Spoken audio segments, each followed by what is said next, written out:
ഇടുക്കി മാങ്കുളം ഗ്രാമപഞ്ചായത്തിലെ പാമ്പുംകായം എണ്ണൂർ മേഖലയിൽ കാട്ടാന ആക്രമണം.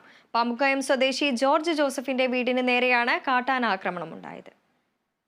മാങ്കുളം ഗ്രാമപഞ്ചായത്തിൽ കാട്ടാനശല്യം രൂക്ഷമായി നിലനിൽക്കുന്ന പ്രദേശങ്ങളിലൊന്നാണ് പാമ്പുകയം എണ്ണൂർ മേഖല. ഇവിടെയാണ് ഇന്നലെ രാത്രിയിൽ കാട്ടാനയുടെ ആക്രമണമുണ്ടായത്. പാമ്പുംകയം സ്വദേശി ജോർജ് ജോസഫിന്റെ വീടിന് നേരെയായിരുന്നു ആനയുടെ ആക്രമണം. രാത്രി 10ഓടെയാണ് ആക്രമണമുണ്ടായത്.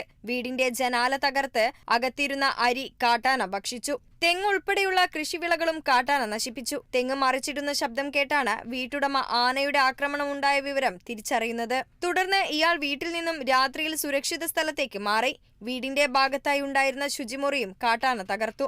വലിയ തോതിലുള്ള കൃഷിനാശമാണ് പ്രദേശത്ത് കാട്ടാന വരുത്തിയത്.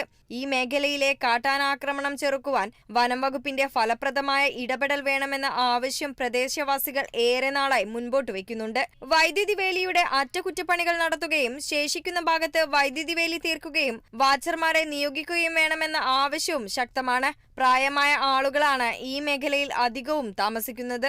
ആനയുടെ ആക്രമണമുണ്ടായാൽ രാത്രികാലത്തും മറ്റും സുരക്ഷിത സ്ഥലത്തേക്ക് മാറുക ഇവർക്ക് ഏറെ പ്രയാസമുള്ള കാര്യമാണ്. Kerala vision news, Idukki.